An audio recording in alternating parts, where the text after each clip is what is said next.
name is Maslin Kagelitsa, and once again, this is Youth on the Wheels on OS Digital TV, and I'm so privileged that we are on another episode of Youth on the Wheels, and we are still continuing to get many and new things about young people, and I believe today you're also going to get much knowledge about young people and about our lives as young people. So those who are new in this place, I just want to welcome you into this channel. You can subscribe, you can like and share. It is of a blessing. So welcome, so that we can have this conversation together and understand what we youths need. And today I'm also privileged, we are privileged as a family to have a guest who is not just a let me just say, he's not a common person, because I was connected to him. You know, there is something called connection power. And I was connected to Pastor in a very, just in a funny way, because I did not know I would talk to someone like you today, by the way, because I just saw you in an event, but I didn't know I will have a conversation with you. Yeah. So it is great that I have a guest today, and we are going to talk about finding purpose as a young person, because Pastor, we are living in a life today that most young people, majenzi, hawajui wanaenda wapi. We don't know where can I go, where am I supposed to be, because in life we are told that there is something that we are born to do as a people or as a person. Before you get to the end of this world, there's something that you're supposed to do as a person. So sometimes we as young people, you are in a state of transition, and you don't know, what am I supposed to do, where am I supposed to be at a certain time, at a certain point. So today your answers are going to be answered, because I have Pastor Oware here. Welcome, Pastor. Thank you so very much, Maslin. I'm so blessed to have you. I'm also blessed to have you today, and thank you so very much for this magnanimous invitation, and I actually don't take it for granted. Wow. Thank you so very much for having me and for giving me this opportunity. As you have said, my name is Pastor Oware. And okay, you're Pastor Oware. Yes. Who is Pastor Oware? All right. Pastor Oware is saved. I'm born again. That is my identity, first of all. And I come from the other side of the ocean. The other side. The other side of the ocean. And Pastor Oware is a minister of the gospel under the Revival for World Crusade. And apart from that, I'm also leading a very energetic team of the youths here in Mombasa. And it has actually touched so many lives by the name FBI. So maybe you'll be able to ask me what is FBI. Of course, so that people may understand what is FBI? What it takes, actually. FBI is fast, bold, and intentional. Wow, fast, bold and intentional. Wow. So this is something that God wanted me and my team to mentor, just a platform for mentorship, especially for the young people, upcoming preachers, worshippers, evangelists, and so on. So I think God in his mercies was looking for a place where he can give them an opportunity. I'm not trying to say that this is just the only opportunity that God is mentoring so many people, but I can just say it's just part of the arm of God's mercy, especially for the people here in Mombasa and around the world, because it's actually an international thing, and it has that international look. So for now, FBI operates around Mombasa, or it's... it actually operates within Mombasa, but it has following all over. We have people from Belgium, we have people from South Africa, we have people from Qatar, we have people from Burkina Faso, You see, wow. we have people from Uganda. In fact, we in one of our events, we were privileged to have a guest minister from the US. We had a minister from Uganda, and so many pastors within Mombasa who have been a blessing to our team. So that is how FBI is all about. It is not a church per se. It is just a youth platform, and we are not in the business of fishing people from other churches. We are just a team that empowers other people, because what I know, maybe what I know may be different from what you know. Yeah. So when we come together, yeah, we get an opportunity to learn and understand one another. Your language and my language. So we bring that language, and then we create an atmosphere for learning and also understanding, and also how can we go about it. Okay. Yeah. So, Pastor, if I am a young person out here and I also want to join this group, how am I supposed to get into this group? First of all, let me. Okay. I don't like the word group because it's a ministry. So let me say how to get into this ministry. So how do you join? Everybody is actually allowed, and just to underscore something here, FBI is not like any other team out there, because we have other arm of leadership that is comprising of many pastors. Yeah, actually, I have a very strong team that is giving us this opportunity and also trying to support the young people. So everybody is allowed. It's not actually exclusively for the youths, but for everybody. Everyone. But the platform is for the youths. For the youths. Yes. Okay, I get it. So if you want to join, you are free to contact anybody that is associated with me or anyone else. Maybe you come to the meetings, because our meetings are online and offline as well. Okay. So there's a person that is in charge of recruitment, and maybe if they want to, or we want to join, you can as well try to locate them. I know how you people do your things. we know how to get there. You know how to get there, and maybe our contacts will be shared in the middle of this program. So somebody who is out there and you are asking yourself, FBI, you'll be able to get into. Actually. Yeah. Yes. So, Pastor. Yes, please. You are now a pastor. Yeah. But I know you did not just become a pastor out of the blues. Yes, actually. There's something you started from somewhere. Yeah.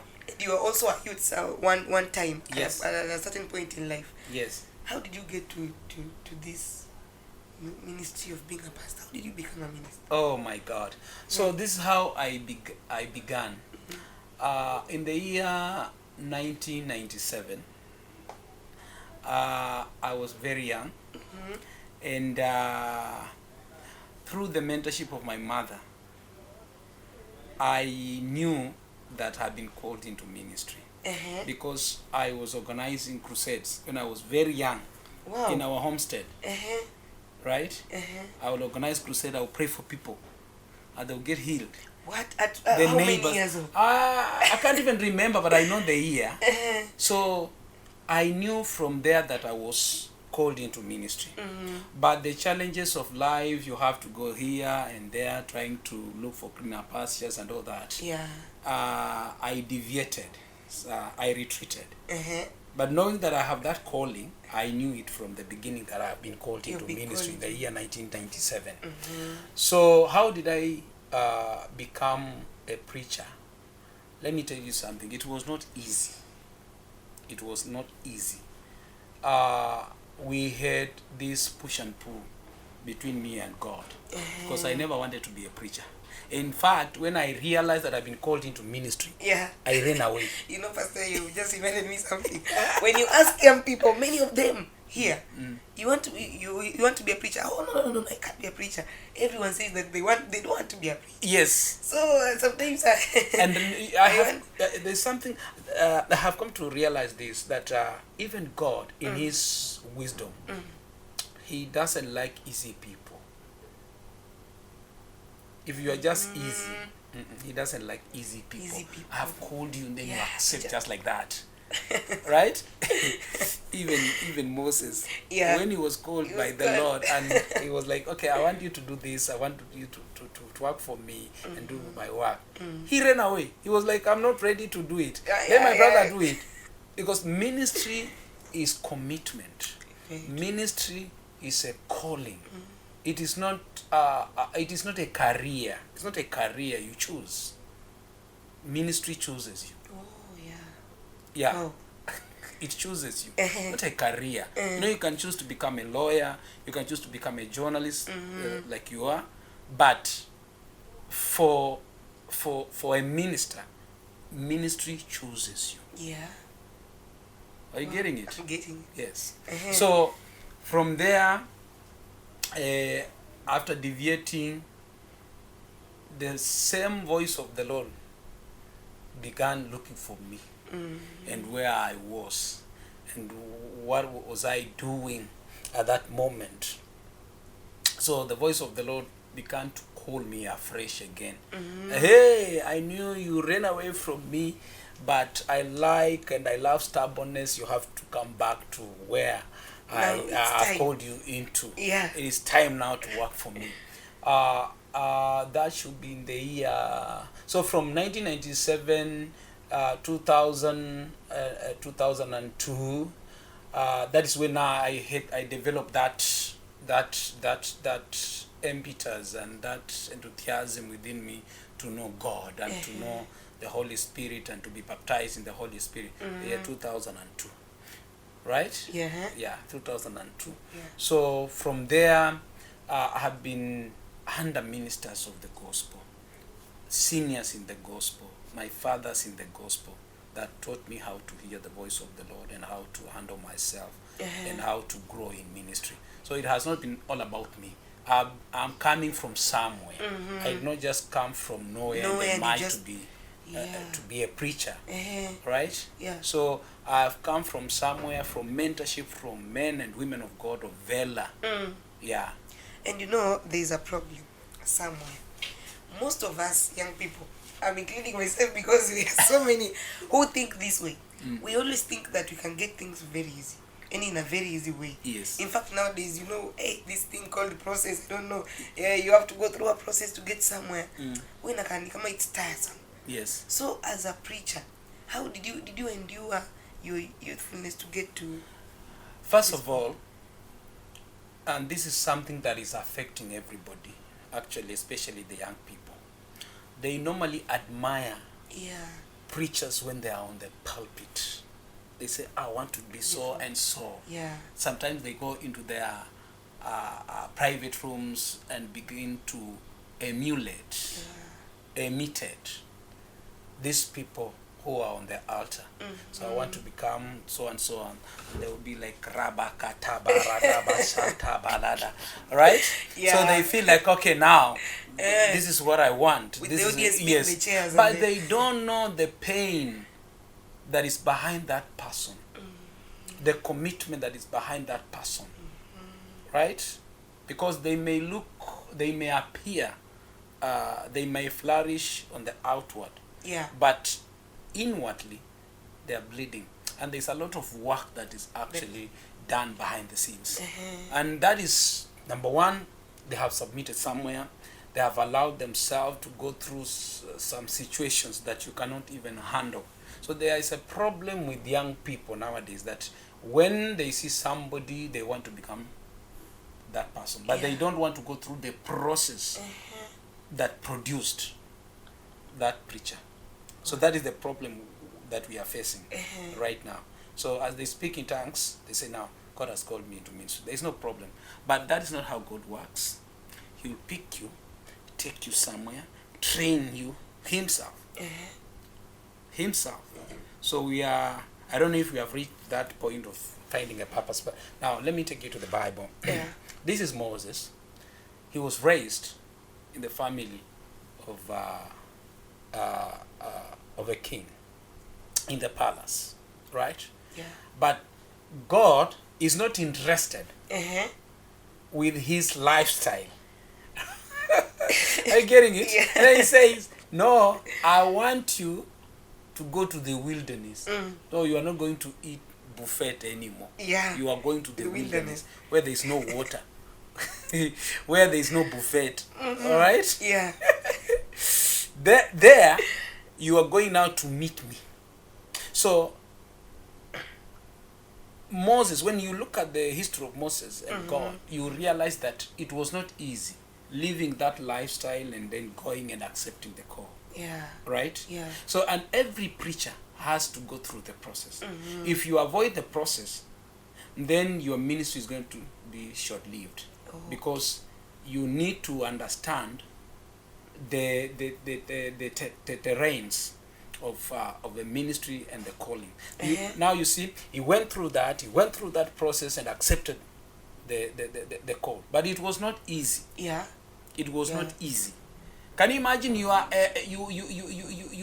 you are like a king, because being raised in the palace gives you an opportunity to be a prince, right? Yeah. But now you are going to tend to look after goats and donkeys and sheep and everything in the wilderness. Can you imagine? Yeah. Because of God. All right?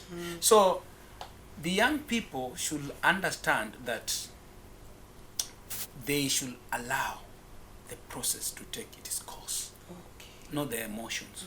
Ministry is not about emotions. It's about hearing and hearing and hearing again. All right? Yeah. And then after hearing and hearing and hearing again, then ask yourself, where can I go now from here? Who can be my midwife? Right? And then try to stay under that person.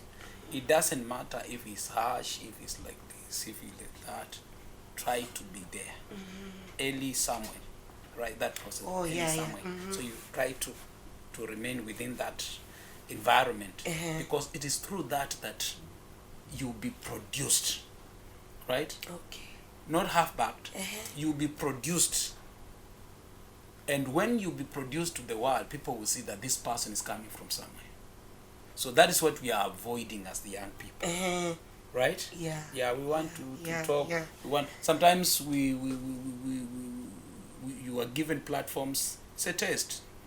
When you are given a platform, it's just a test. Right? Yeah. Yeah. It's not for you now to say, okay, I have arrived. Yeah. It's a test. Can I go? Can I do this? Can I do that? Can I do that? Can I do this and that? So that is what it entails. Okay, and maybe we have gone too far. Somebody is asking himself or herself, what is this thing called purpose and finding purpose? Good. And whatever. That's very wonderful. Yeah. To know your purpose, first of all, you have to know God. Are you getting it? Moses didn't understand his purpose until when he befriended God in the book of Exodus 3. Can we read? Yeah, we can read. I'm liking this and I'm loving that. Yeah. Okay, so when we read from here in Exodus,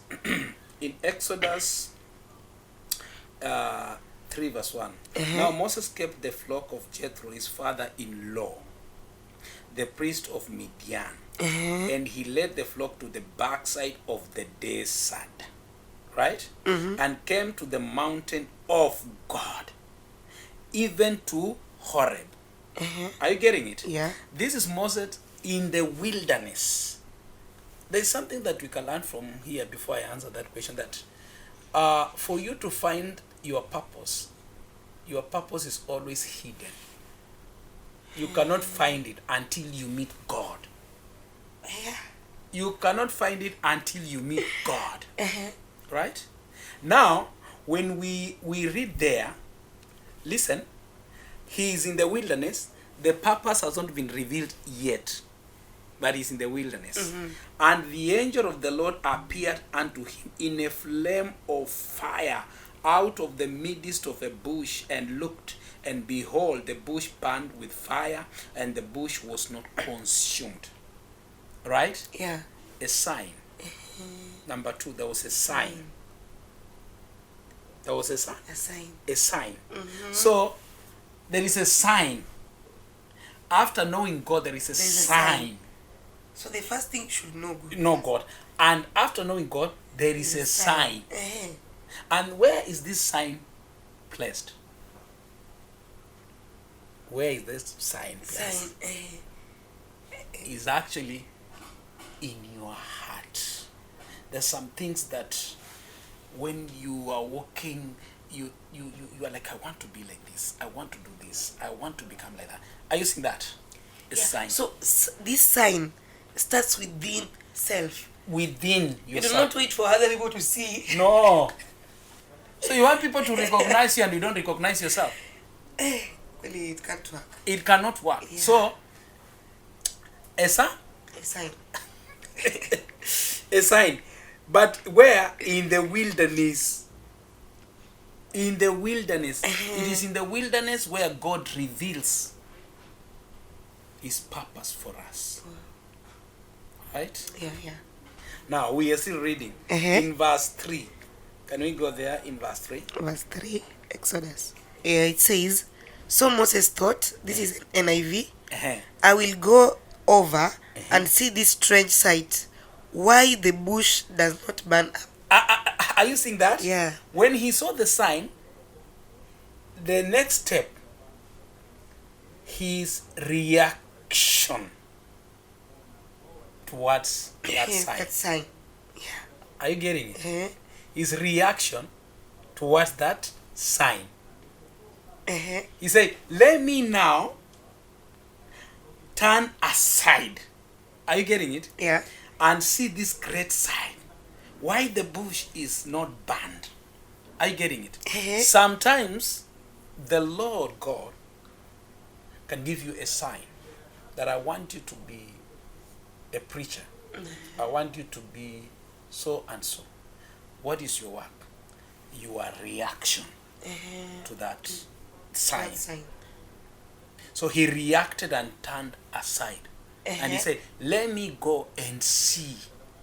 Are you getting it? Yeah. So there are some people, they are losing their purposes because of other things, because of the what the world is actually throwing at them.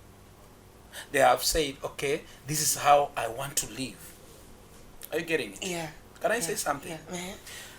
Where God is, that is where your provision is. God is not in America. Right? Yeah. Green pasture is not in the US. It's not in Qatar. It's not overseas. It's actually where God is. Where God is. Where God is. So his reaction, he said, let me turn aside and see. Then he went.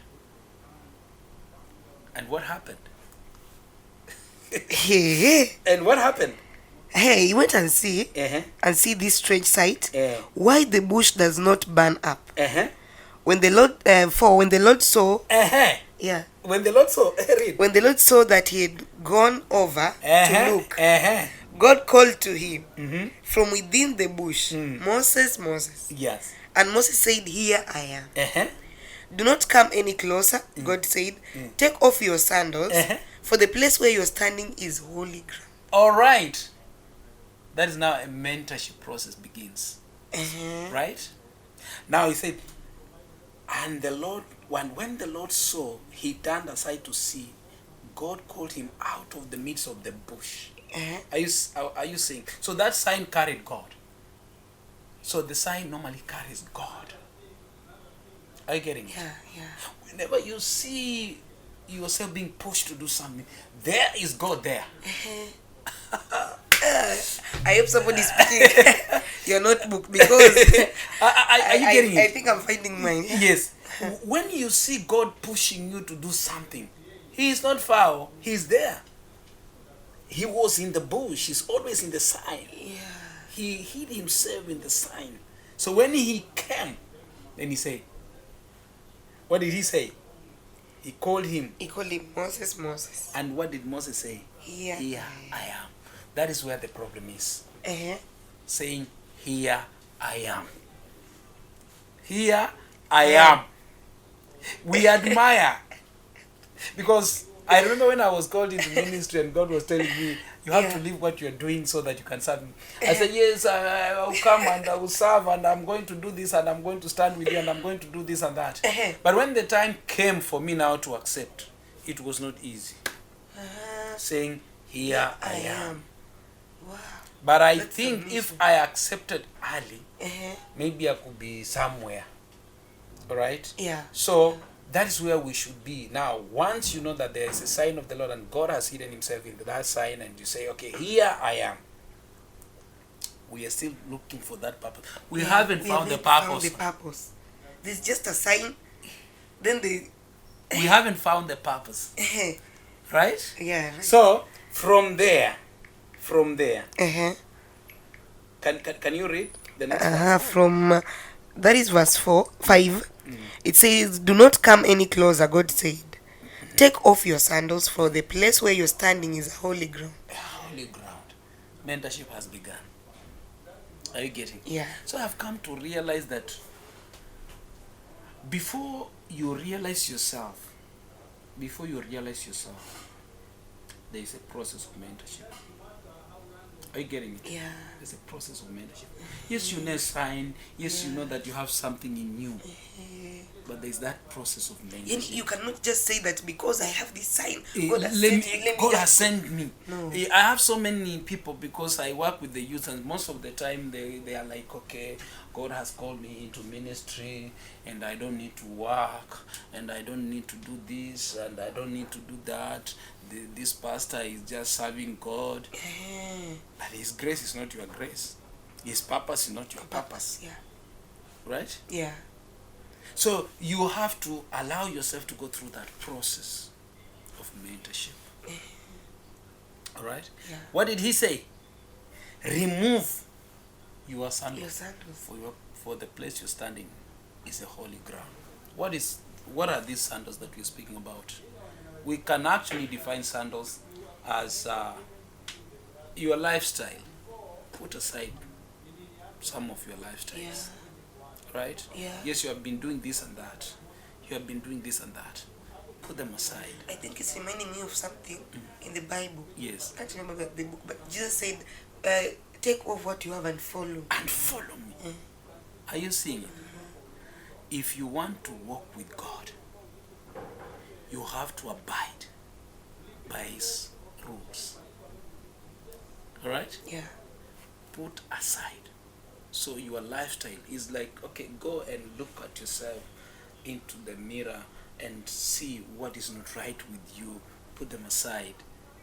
Do away with this. Do away with that. Do away with this. Do away with that. Do away with this. Do away with that. Yeah. Right? Yeah. He's trying to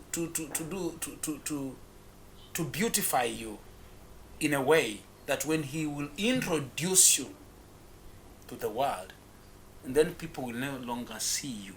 They will see God in you. Wow. They will never see you mercy. They will never see you. They will see God in you. Alright? Yeah.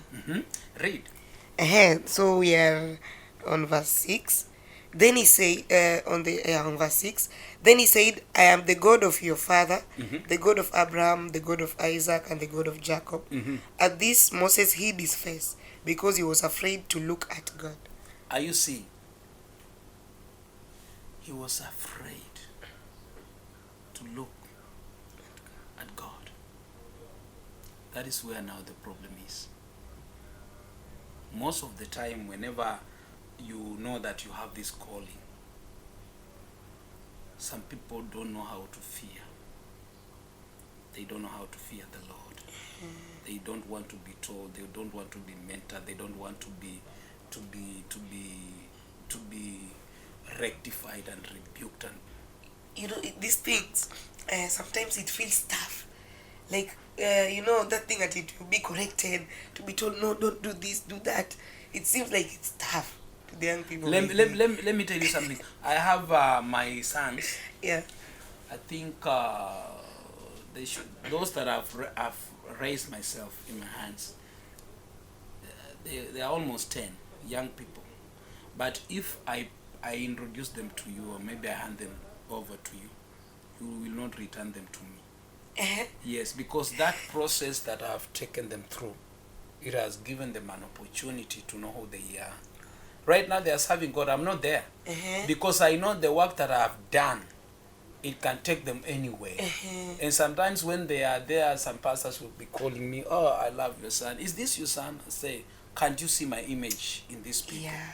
Are you getting it? Because they accepted to go through the mentorship. They accepted to go through there. Yeah. But we haven't found the purpose yet. We are just going through the process and understanding how the process entails.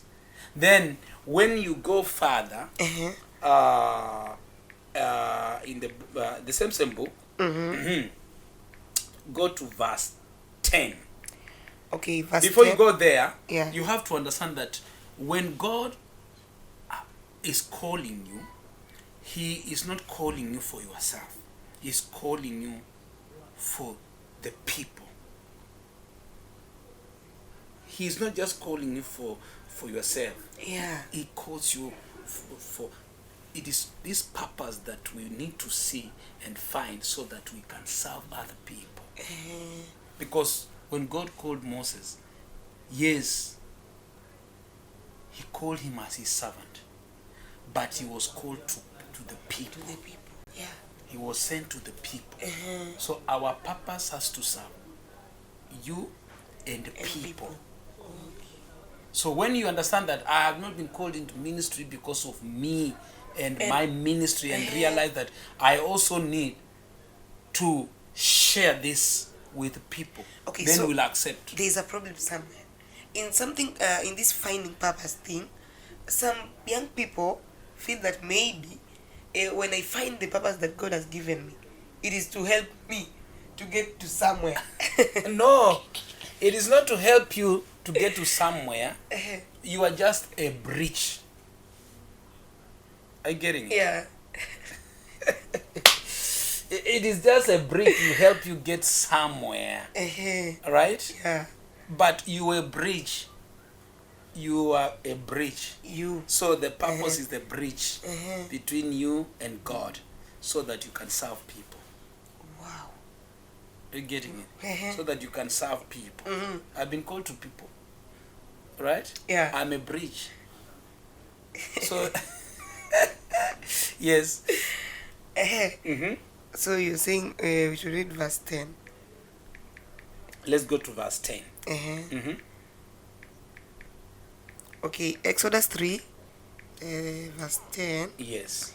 It says, so now go, I am sending you to Pharaoh to bring my people, the Israelites, out of Egypt. But Moses said to God, who am I that I should go to Pharaoh?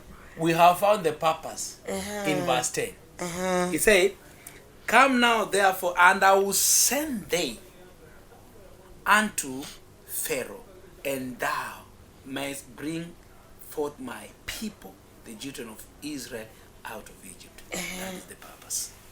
Are you getting it? Yeah. Now that is the purpose. This is the reason as to why I have called you. I want you to go to. Are you getting After it? you've been mentored. Being mentored. Are you getting it? It is not easy to know your purpose without going through the process. It's not easy. Don't let people lie to you. It's not easy. Have you seen those steps? Yeah. Wilderness, this and that. Now you see the purpose in verse 10. I've called you now. Go to Pharaoh and do this and do that and do this and do that. Are you saying? Yeah. Okay, and Moses now in verse 11 says, but Moses said to God, who am I that I should go to Pharaoh and bring the Israelites out of Egypt? And God said, I will be with you, and this will be the sign to you that it is I who have sent you. when you have brought the people out of Egypt, you will worship God on this mountain. You see that? It's just easy. When you accept God and you accept to go through the process and understand your purpose and the reason as to why God has called you in a certain area, and maybe has called you in an office, in a political field, let me tell you, in a political field, maybe has called you in judiciary, in everywhere. You are there to serve God's purpose. All right? And now you see that in that process of accepting God and knowing your purpose, the hand of God will always be there for you. And sometimes I used to think, for me, I need that some other time, that purpose is just for those who are pastors. No. Like I thought maybe God calls only pastors. No. Let me tell you something. Yeah. And we have this problem in church, and maybe allow me to address this. All these people you are seeing belongs to God. And God desires to have a representative in every aspect, in every area, in every field. We need to have a representative of God in medical field. It's no problem. We need to have a representative of God in a political field. Yeah. So when you are in charge and you have that calling within you that maybe I want to be to serve God in leadership, right? Yeah. Go for it. Go for it. As long as you have seen that, okay, there is a president I think is the president of is it Malawi, Chakwera. When you look at the history of Chakwera, he was the pastor, and then through the process of being a pastor, and then God visited him and said, I want you to be the leader of this nation. It was not easy, right? Yeah. But God is always ahead of time, ahead of everything. He knows what he wants. He knows where he's taking you to. He knows what he needs to achieve through your hands. Are you getting it? Yeah. You know, man and God are partners. There's nothing that God can do without a man. Are you getting it? Even if he is not using you, he's using another man. Yeah. He cannot come by himself either way. Even if he's not using you, he's using another man. Yeah. So, oh my God. Yes, are you seeing it? Yeah. So we need to have these people, spirit-filled people, in all mountains, in all areas, in all, yeah. You be sent to places where your family has not reached, where your background does not allow you to. Yeah, I have reached there through the grace of God, sitting with some leaders of this nation and telling them that this is what God wants and this is what the Lord wants you to do at a very young age, because I accepted, because I went through the wilderness of lack, the wilderness of poverty, right? Yeah. Sometimes God takes us through those processes so that when he blesses you, you will never turn around and begin to worship what he has given to you. Say, okay, for example, if you are poor and God has allowed you to go through that poverty stage and you accept to serve God, and then he brings money. Let me tell you something. Somebody who is very genuine and he knows where he comes from, he will never turn around and say, I'm going to worship money. No. God first. It begins and ends with God. All right? Yeah. So that is why that is the reason as to why God normally allows things, some things to happen to us, so that we may learn and know what we can do when he has given us the go-ahead now to execute his mandate. Wow. Yeah. Wow. Hey, I'm even wondering where to continue from, because it's much knowledge. And Pastor, now there are these young people. They are not yet saved. They are not yet in church. They are not yet they're not in any point of. Yes. So what can you tell these young people, a young person who is out there and is wondering, now where will I start, where will I start from, knowing God and finding what I'm supposed to do and all these things? Yes. Allow me to say this. There is a man in the Bible called Cornelius.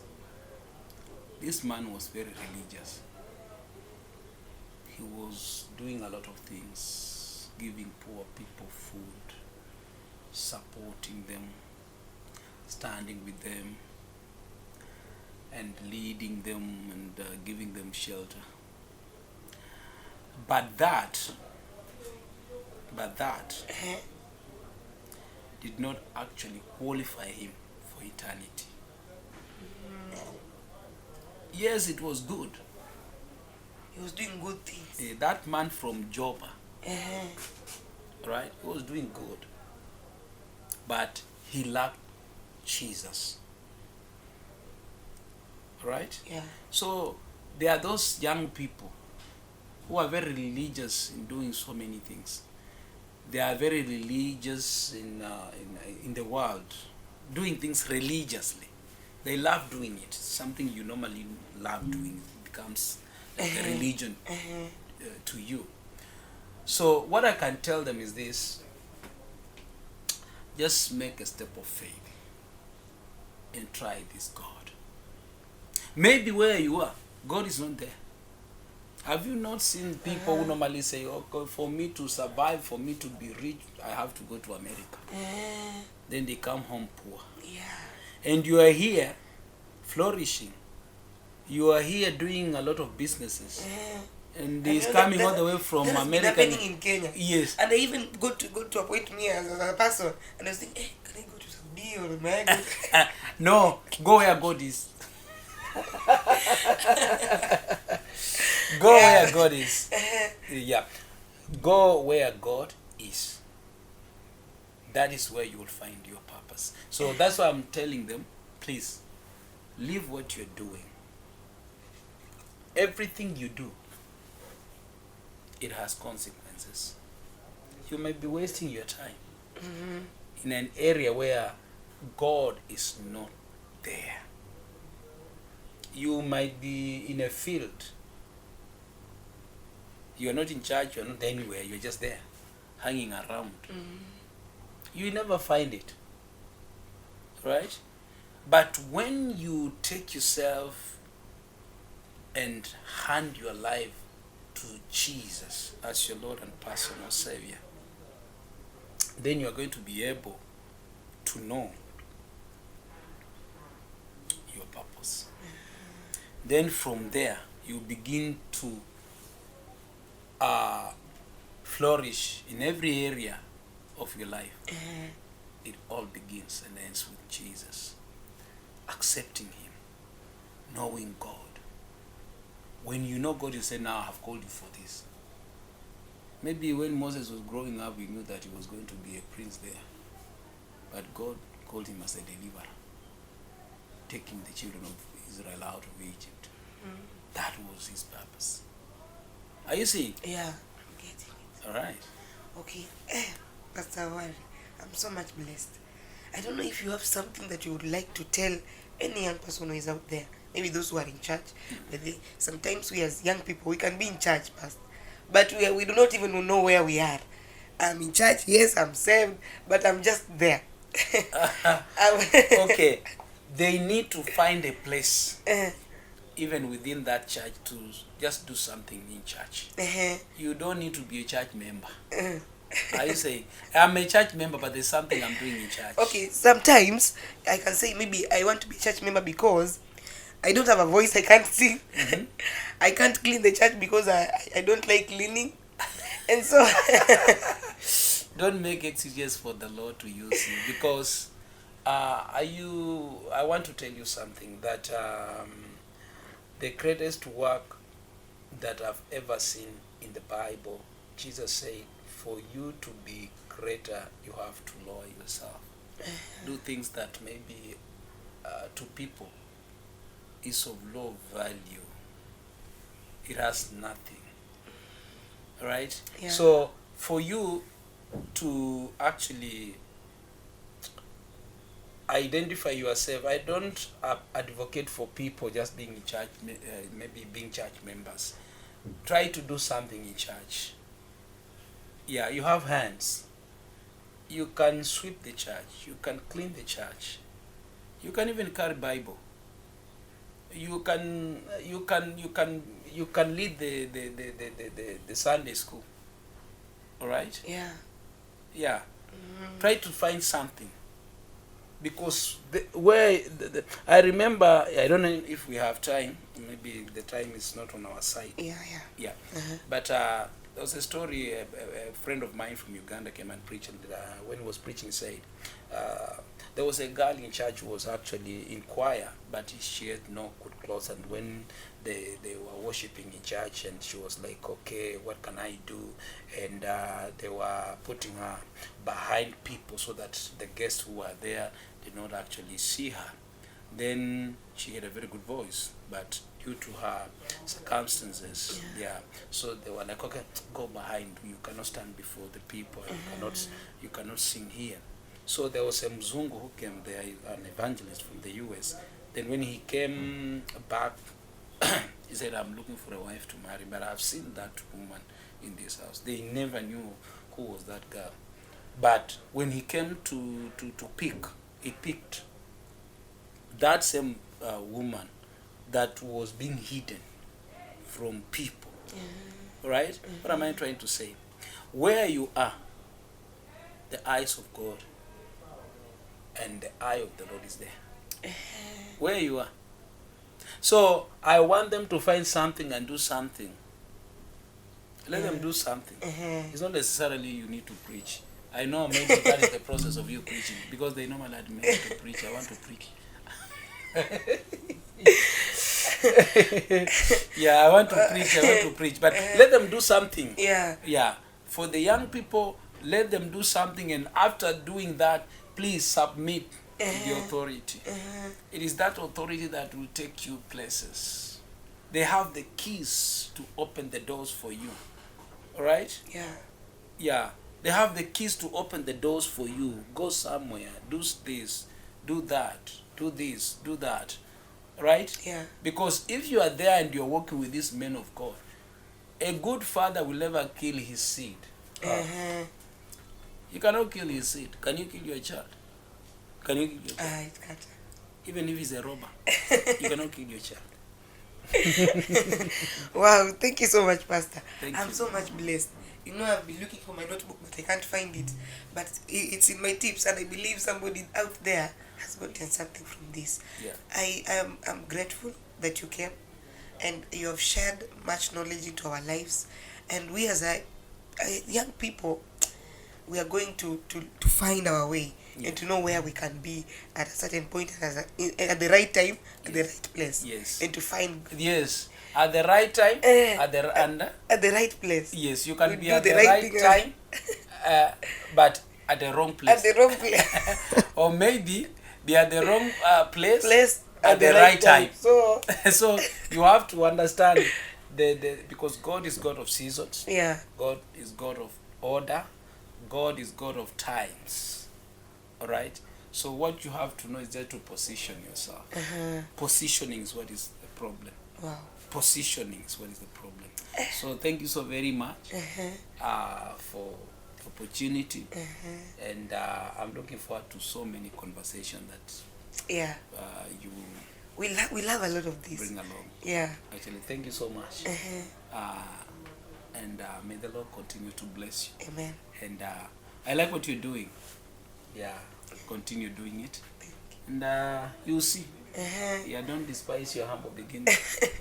Thank you so much. Asante. So you as a young person, position yourself to the right place, because this is really what we need to do as young people. I believe that this episode has taught you something new, and you're going to be a testimony wherever place you are because of something that you have gotten in this conversation. So I believe that you're going to subscribe to this channel and share and like, so that you can also share this light to other people. So I've been your host, Masin Kagelitsa, and this is OS Digital TV. Thank you so much, and God bless you.